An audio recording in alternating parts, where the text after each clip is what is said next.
Hey guys, I'm here with Jasper. How'd you go this weekend, Jasper?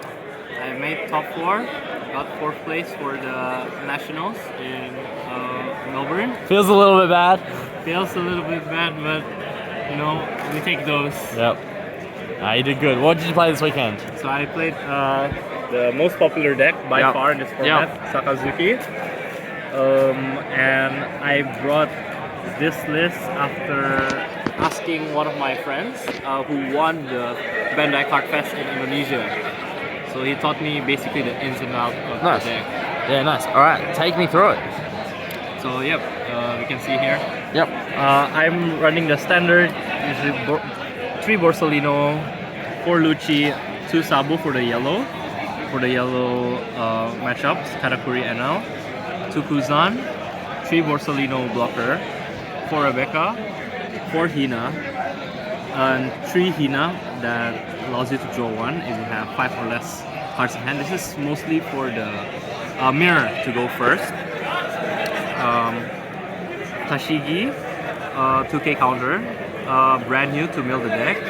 Tsuru, 2k counter and has the Great Eruption ability technically, and 2 Mancheri to mostly recycle the Rebeccas. Nice. Nice. Alright, what spice we got here? Why do we have that 3,000 worlds in the deck? So the 3,000 worlds help to face, help me in matches for, like, let's say I play against a Sakazuki mirror and they play more to the top end build, so I can just go like, a lot of people here actually play the 10 cost Kaido that allows you to draw 4. So this 3,000 worlds helps me to get rid of 1 easily with Ice Age and 1,000 worlds. And it's especially useful in like matchups for P. Luffy, where most of their stuff are like 5 cost, and especially Magellan, because P. Luffy really wants to drop Magellan on you, and you have 3,000 worlds to just get it out, get the Magellan out of the way without minusing Dawn. Yep. Yeah, nice. Nice. Any other cool niche parts about your deck, or is it all pretty... I think it's pretty stock standard, nice. But I don't think many people run this Hina. This Hina mostly allows you to, for your first turn plays, because you don't always win the dice roll, right? Yeah. And this Hina allows you to draw 1. Since you're going first, you're gonna have only 5 cards in hand, and it's a good beater. So if you play it in like turn 2, you're going first. Next turn, after you drop this Hina, you can go Hina 3 cost, the black one, plus Hound Blaze. So leader will swing for 5, and then Hina will follow up with 7. It's pretty strong. It's really good for the mirror, since usually they drop the Kuzan or Borsalino for turn 2 if they're going second. Yeah, nice. Alright, so what matchups did you face over the weekend? So over the weekend for Swiss, I face 1 Katakuri, 2 NL, 3 P. Luffy, and 3 Sakazuki. Nice. Actually, quite a good spread. Yeah. And I lost 1 match to Mirror Sakazuki. Yep. I went first, and opponent played the top end build, so they dropped the Mihawk cost 9. I answered it with Hina and minus leader and other stuff and eruption, and then they dropped the 10 cost Kaido. They drove 4. I answered with Ice Age 3,000 worlds, and then the turn after that I didn't build much board because I had to play these 2, right? That's 5 costs already. I can only put in like 1 character. The next turn after that they put another Kaido, so I was like, this is pretty much over. Yeah, it's rough. So I lost that one. But the other mirrors were pretty even.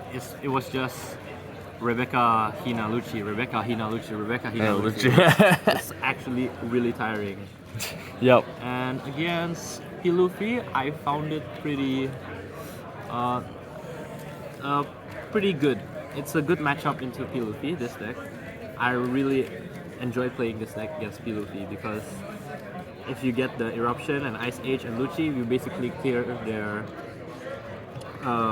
their 2 5 costs on the board.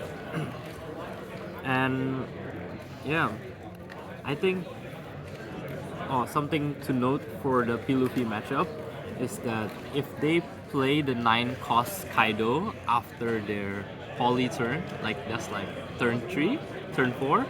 Yeah, it's crazy. It's like poly is turn 3, right? Yeah, so it's turn 4 Kaido. It's crazy. It's, but in a sense, it's good for this deck. Yeah, okay. For opponents to 9-cost Kaido, because they minus like 5 Dawn to get the rush, and if they activate the ability, after that they can't really. They only play like 1 card a turn if you answer the Kaido. Yep. So I think it's better for Sakazuki if they don't use the Kaido's ability. Okay. Yep. Yeah, just play the 9-drop Kaido 9-drop and just pass. Yeah. Or 2 5-cost. Yep. Like if they play like a queen kid, queen.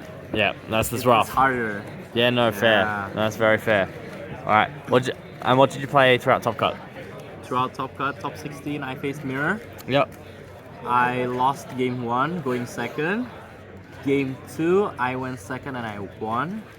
Game 3, he chose to go second, and I went first. But it went to time, and I won by the number of cards in my deck. Do you remember what the numbers were? Not really. No. It was clear. His pile was clearly like twice my size. The brand new difference. Yeah. He drew brand new, you didn't, so you win. I didn't cycle as much. Yeah. Because using Sakazuki leader effect, you don't always have to use the ability.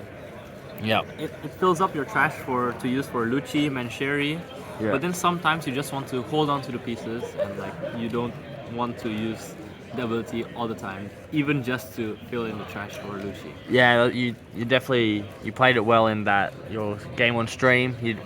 Game 2 you weren't using the leader effect much because you just had everything you needed in your hand. And then top 8 I faced P. Luffy. Yep. In game 1, I lost. I think my hand was not as good. I'm really like half forgotten, but he did the page 1. Miss double finger. Oh, miss double finger, and then poly, and then double queen game 1. Yeah, and then double queen. Yeah, that became harder because of the double queen. Yeah, actually, no, game 1 was double Magellan, I think, and game 2 was double queen.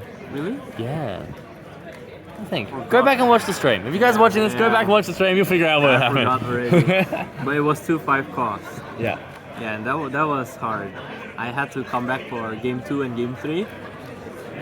I personally prefer going second against P. Luffy because if they go second in my mind, and so their turn 2, they can straight away Magellan, and I'll be like, what do I do here? Yeah, no, it's rough. That's what I thought.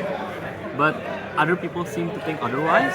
Yep. Because my opponent chose to go first, and you chose to go second. It's, So we just went with what we wanted. So yeah, that was interesting. So I like to find out what they think about going first, going second. And then top 4, I faced Sakazuki. Yeah. I lost that one 2-0. It's pretty hard. I think he had everything in his hand. Yeah, rough. My cycling wasn't as good, so I lost that one pretty badly. And fight for third place, I lost 2-1. I went game 1, I won game 1, going second. Game 2, I lost, going first. Game 3, I went second and I lost. It was all close matches. Yeah, okay. Yeah, nice. Well, you did really well this weekend. Is there anyone you'd like to shout out? I'd like to shout out to my Melbourne mates from, like my Indonesian friends in Melbourne. They helped me spar through a lot in this for this tournament. I'd like to give a big shout out to my friends in Indo who actually taught me how to play this deck. So before I came for this Nats, I was from Indonesia and they helped me play the matchup. Yeah, nice. They taught me. So I like to shout out to like Ray Winesa, the winner of Bandai Card Fest in Indonesia. He's the one who made this list and I just basically copied it. He taught me how to play the matchup. Yeah. Very good. And my team, Iki Card Shop in Indonesia. Basically, we spar together all the time. I ask for opinions from them, and they've been really helpful in making me a better player in One Piece. Perfect. Well, you did amazing this weekend. Unfortunately, you came fourth, but hey, you still got that uncut sheen. That's what matters. All right, thanks for watching, guys. We'll catch you guys next time.